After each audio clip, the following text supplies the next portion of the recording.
So today we are going to discuss the Latin scale design, which is one of the experimental designs. And in the previous lecture, we had studied the basic concepts of experimental designs, that what is meant by an experimental design, what are the different components of experimental design, and what are the principles of experimentation. And we also discussed that there are three basic types of the experimental designs that are used in field research. The first one is CRD, which is the simplest type of the experimental design, in which the only significant source of variation is the treatment, which is source of variation of our interest, and that one is used under lab conditions mostly. And then we had discussed RCBD, which is randomized complete block design, and RCBD is that in which the significant sources of variation are 2. And if we have more than 2 significant sources of variation, then we are going to use the Latin scale design.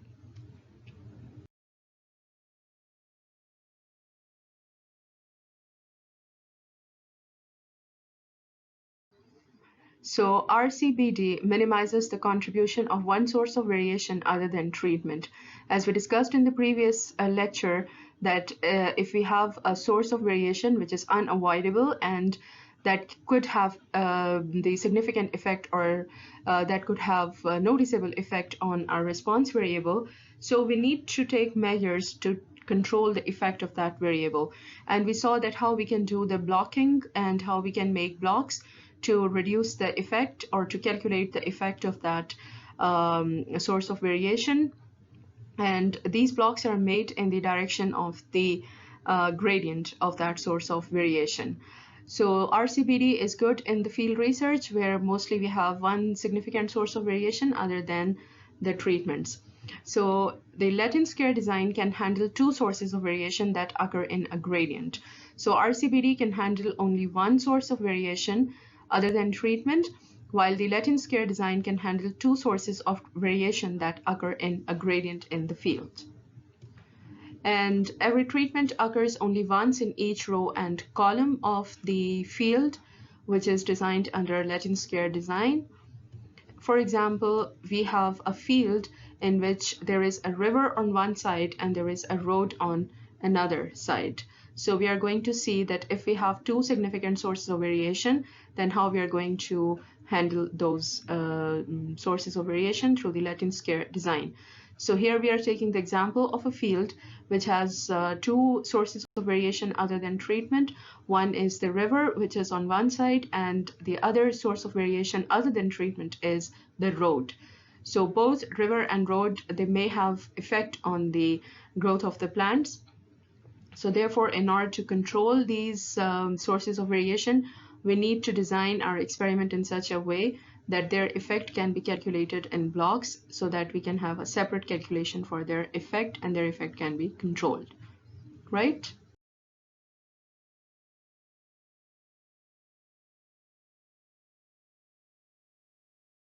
So let's see, here we have our field. So in the field, you can see that there are different squares, and let's see how these squares are made. So we have river on one side and there is a river gradient. So the effect of river is maximum in that side of the field which is near the river, and it decreases away from the river. So the effect of river, the effect of this source of variation is present in the form of a gradient. So what we can do is, as we learned in RCBD, that we can make the blocks. So we can make the blocks according to this river gradient, and here we can make these columns, and you can see that the effect of the river is maximum in column number 1 or the block number 1, and then the effect of the river is less in column number 2 or block number 2 according to river than 1, and then we can see that there is a decrease in the effect of river as we move to block number 4 according to the river gradient. So we have these 4 columns or these 4 blocks, and we have divided the effect of river gradient in these blocks. So this is one source of variation. Now let's see, we have another source of variation which is road on one side, and we can see that the effect of this road is also present in the form of a gradient, because the effects of the road on the growth of the plants is going to be maximum in the plants growing near the road, and it will decrease as we move away from the road. So this road effect, this road source of variation, it is also present in the form of a gradient. So what we are going to do with that is we are going to make blocks according to the road gradient as well. So we have these 4 blocks. The block number 1 has got the maximum effect of the road gradient, and this is presented in row number 1. And then we have row number 2, which is the block number 2 for the road gradient. Then we have row number 3, which is the block number 3 for road gradient. And then we have the block number 4, which is the column number 4 for the road gradient, and we can see that the effect of the road gradient is minimum in this block. So here we are going to make 4 blocks for the river gradient and 4 blocks for the road gradient. So this is how we are going to have a square design, and hence the name of this design is the square design. This is a Latin square design because in this case the equal number of blocks are made for both of the gradients.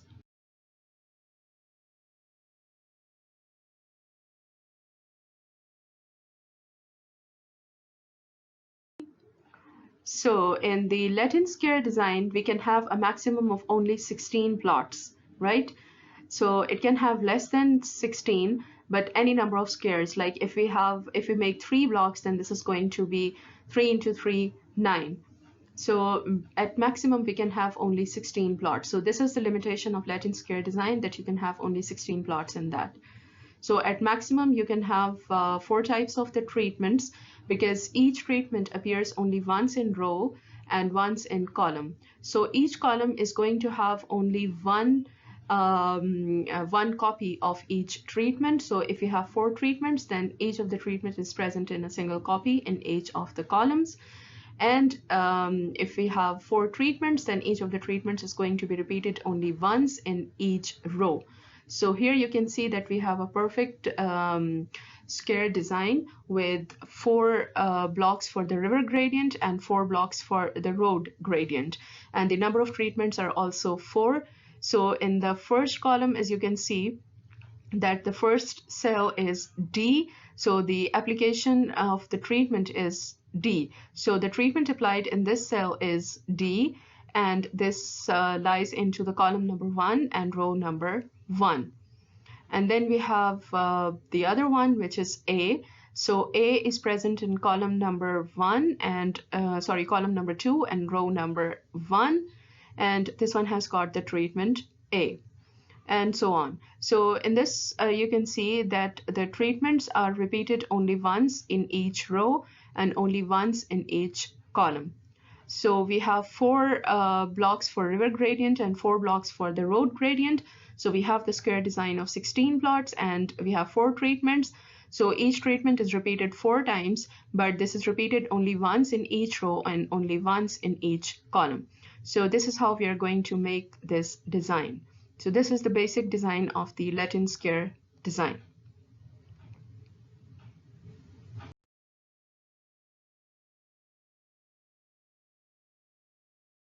So we can take the example, and the example is effects of fertilizer dose on the fresh weight of plants. And the experimental design is the Latin square design that we are going to use. The independent variable are the fertilizer doses, and the treatments are different doses of fertilizer. And in this example, we have 4 treatments, A, B, C, and D. And the dependent variable is our response variable, which is the fresh weight of plants. So this is the experiment that has been planned.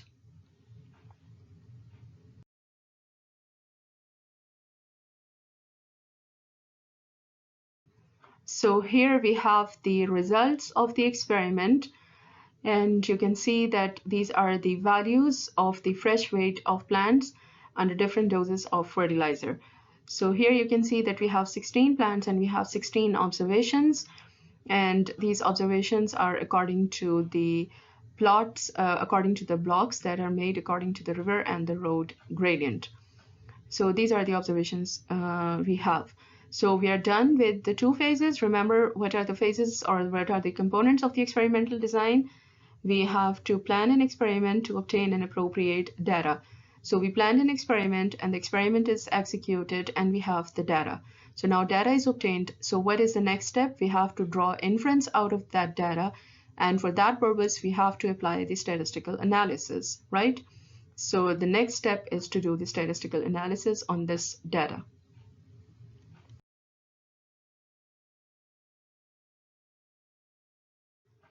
So the kind of statistical analysis we are going to use for this data is ANOVA, and here we have the table for ANOVA calculation.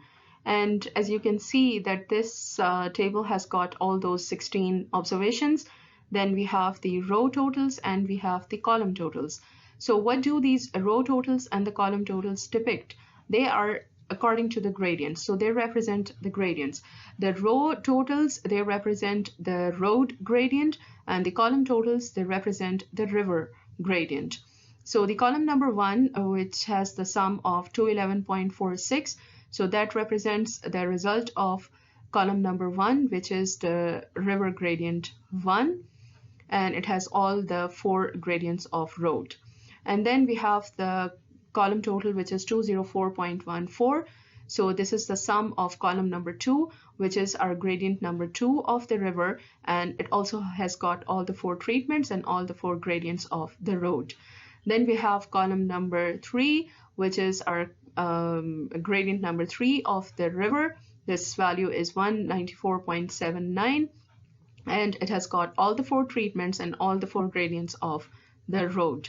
And then we have 183.59, which is the sum of column number 4, which is the 4th gradient, 4th block of the river gradient, and it has got all the 4 treatments and all the 4 gradients of the road. And then if we move on to the roads, so the total of first row is 200.76. So this first row belongs to the first gradient of the road, and you can see that it has got all the treatments and it has got all the gradients of the river. Then we have the next row, which is 199.27.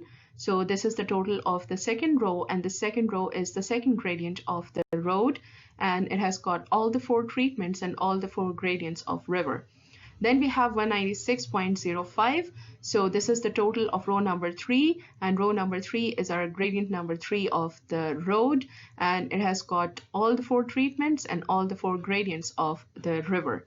And then we have 197.9, and this is the total of row number 4, and the row number 4 is the gradient number 4 of the road, and it also has got all the 4 treatments and all the 4 gradients of the river. So this is how we have obtained our values.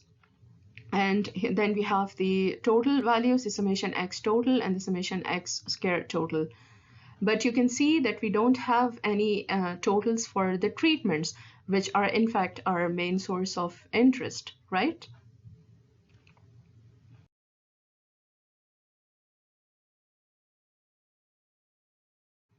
So what do we do for the treatments? The treatment observations are listed separately, and here you can see we have the totals for different treatments. Treatment A, the total is 250.1. Treatment B, the total is 218.06. The treatment C, the total is 204.89, and the treatment D, the total is 120.93.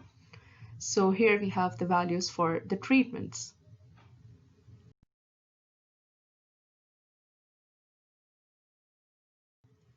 Now, remember that what is the rule of ANOVA? That we have to figure out that what are the components that contribute to total variability. So in this case, total variability is because of the variability due to treatment, of course, and it is due to variability due to gradient A, which is our road gradient, and it is because of the gradient B, which is our river gradient, and it is due to the experimental error. So for the sake of simplicity, we can designate total by capital T small o, treatment by small t, gradient A by capital A, gradient B by capital B, and experimental error by small e. And the gradient A is our road gradient, which is presented in rows, and gradient B is our river gradient, which is presented in columns. Now we have to calculate the correction term as we move on to the ANOVA. So this is the formula for correction term, summation x T O whole square divided by the total number of observations. So what is the total sum of observations? This is 793.98. We take the square and divide it by 16. So we get the correction term as 39,400.265. So this is the value of our correction term.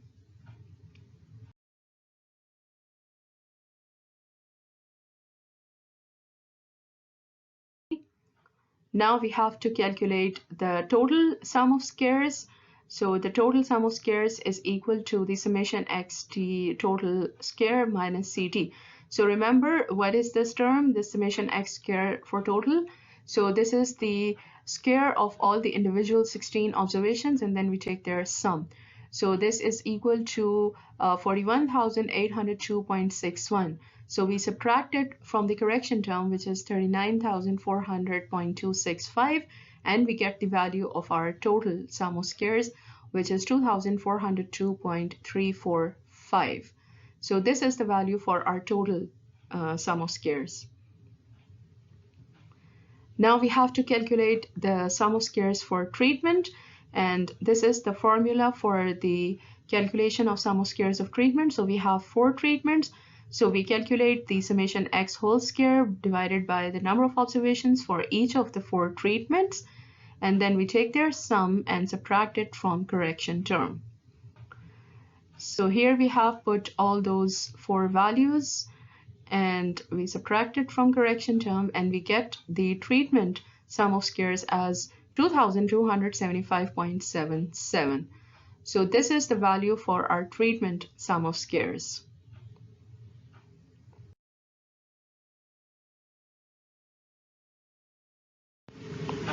A, B, C, D, E, F, G.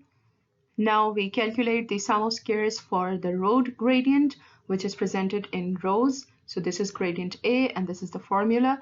So we had 4 blocks according to this gradient of rows, which were 4 rows. So we put in the values for each of these rows, take their sum, and subtract it from correction term.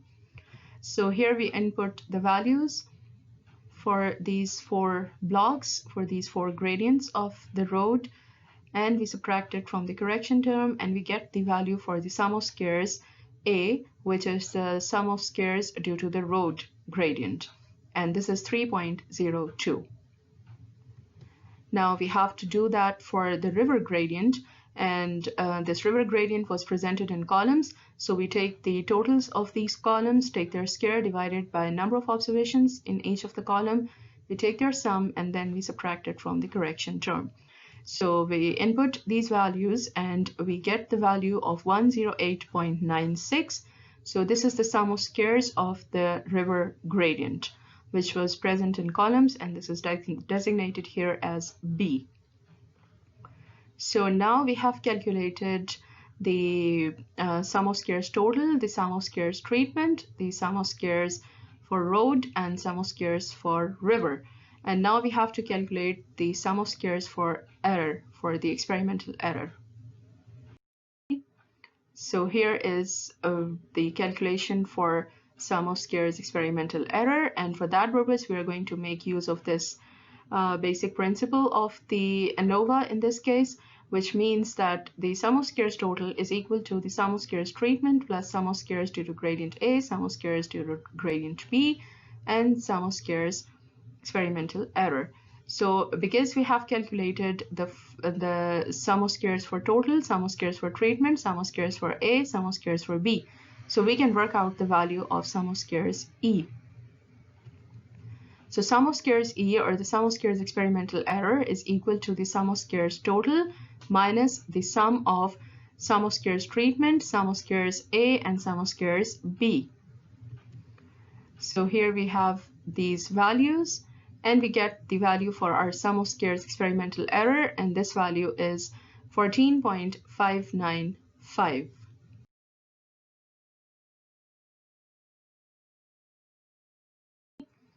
And now we calculate the degree of freedom, and we are done with the calculation of the sum of squares for total, sum of squares for treatment, sum of squares for river gradient, sum of squares for road gradient, and the experimental error sum of squares.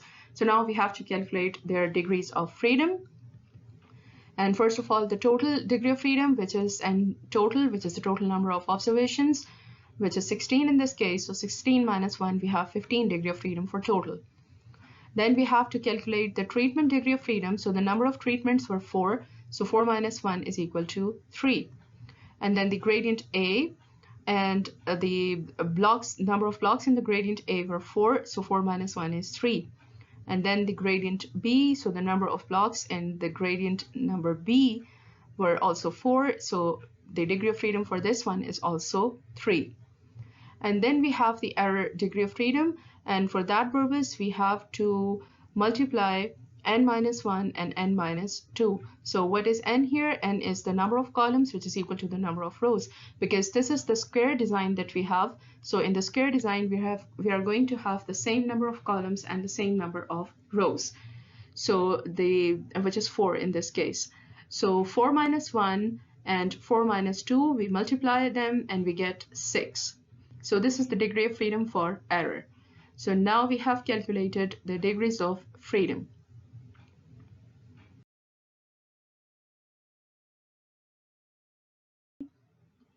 Now we calculate the MS, which is the mean sum of squares or variance. And this is the variance or MS for treatment. And this is going to be calculated by dividing the sum of squares treatment by degrees of freedom treatment. So we have 2275.77 divided by 3, and we have 758.59 as the variance or mean sum of squares for treatment. Then we calculate the variance or the mean sum of squares for our first gradient, which is the A gradient, and this is the road gradient. So this is the sum of squares for A gradient divided by degrees of freedom of the A gradient.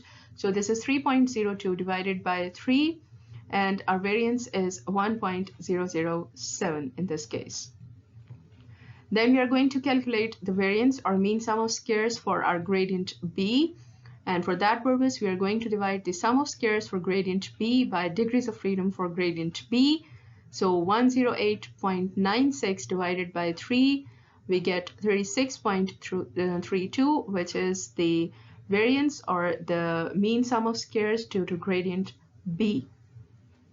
And now finally, we are going to calculate the variance due to experimental error. So this is our error or within variance, and this is equal to the sum of squares for error divided by the degree of freedom for error. So we have 14.595 divided by 6, and we get the value 2.433, which is the MS value or the variance for experimental error. So now we have calculated the MS values. So what is going to be our next step? We are going to compare these MS values.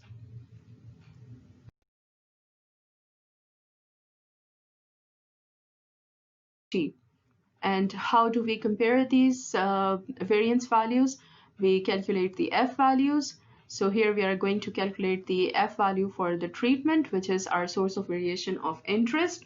So for that purpose, the variance of treatment is going to be divided by variance of experimental error. So 758.59 divided by 2.433, and we have 311.79. So this is our F value for the treatments, and we can see that this value is quite high. It is actually quite higher than 1. So we will see that how much significant this value is. Now we calculate the effect of the gradient A, which is our road gradient. So for that purpose, the MSA, the variance A, is going to be divided by variance error. So we have 1.003 divided by 2.433, and we have the F value, which is less than 1. So this is probably going to be non-significant, right? Because this is less than 1. Then we are going to calculate the effect of our second gradient, which is our river gradient, and in this case, we are going to divide the variance of gradient B by the variance of experimental error. So this is 36.32 divided by 2.433, and we get 14.928. So we can see that this F value is also greater than 1. And now we have to see that whether this is significantly greater than 1 or no. So now we are done with the calculations of ANOVA. And the next step is to make the ANOVA table and compare these calculated F values with the table or the critical values to find out that which one of these are significant and which one are non-significant.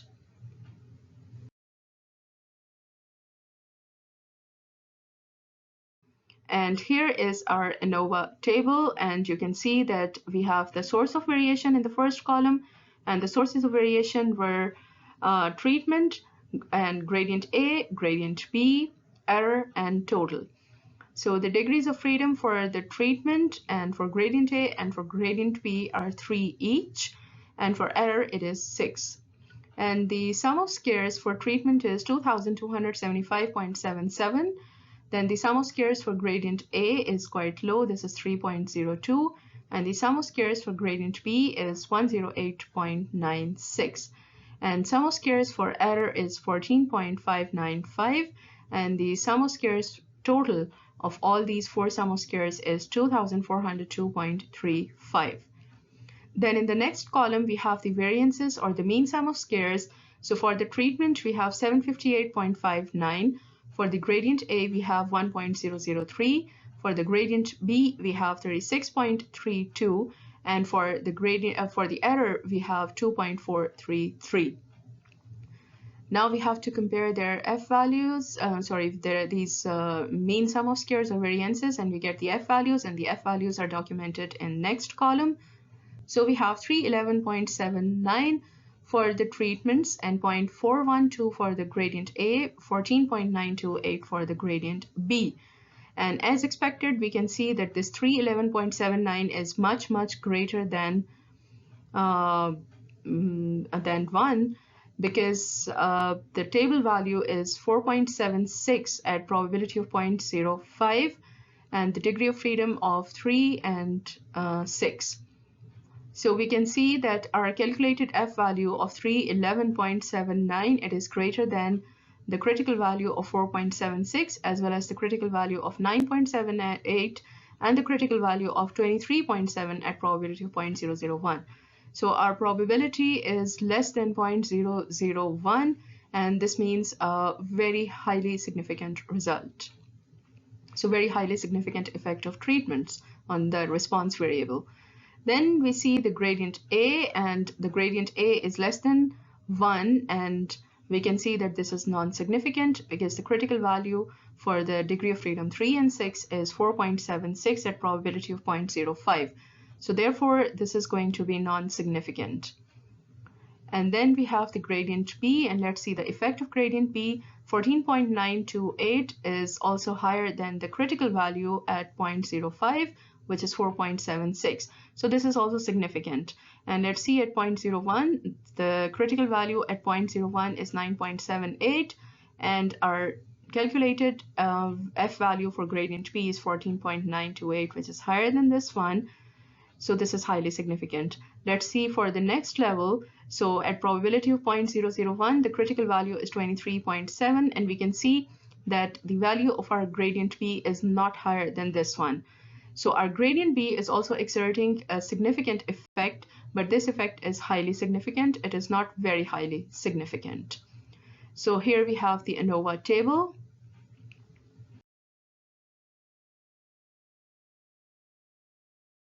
Now it is time to report the result, and a result for the source of variation of interest, which is our independent variable. So there is very highly significant effect of fertilizer on the fresh weight of plants. So the F value at degrees of freedom 3 and 6 is 311.79, and the probability is less than 0.001.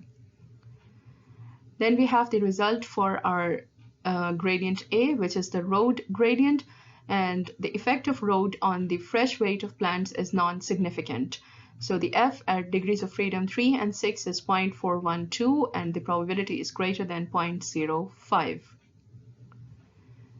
Then we have the result for our gradient B, which is our river gradient, and we can see that there is highly significant effect of river on the fresh weight of plants. So F value at degrees of freedom 3 and 6 is 14.928, and probability is less than 0.01.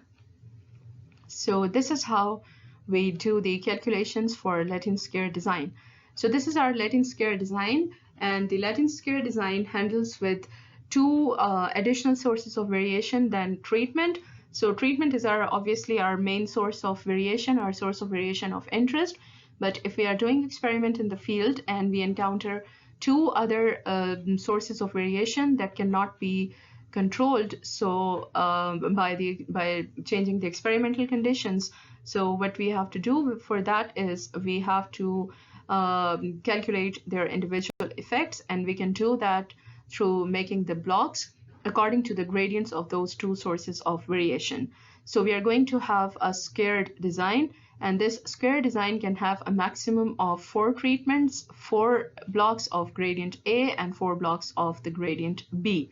So it can have a maximum of 16 plots or 16 experimental units. And we saw the results of that, of a hypothetical experiment, and then we calculated the effects of these sources of variation through ANOVA. And we found out that the effect of our independent variable, which is the fertilizer dose, on our response variable, which is the fresh weight of plants, is very highly significant. And the effect of the road, which was the other source of variation, it is non-significant. And the effect of the river, which was the other source of variation, is highly significant. So this is how we will be able to differentiate between the effects of these sources of variation on the growth of plants.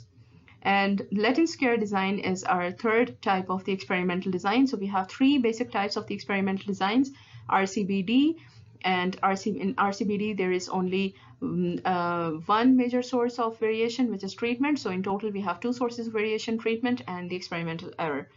Then in RCBD, which is the most widely used design in the field research, we have 3 sources of variation: the treatment, which is the source of variation of our interest; experimental error, which is due to the extraneous factors which are unavoidable; and we have an additional source of variation, which is known as the source of variation due to the environmental conditions that we have over there, which cannot be avoided.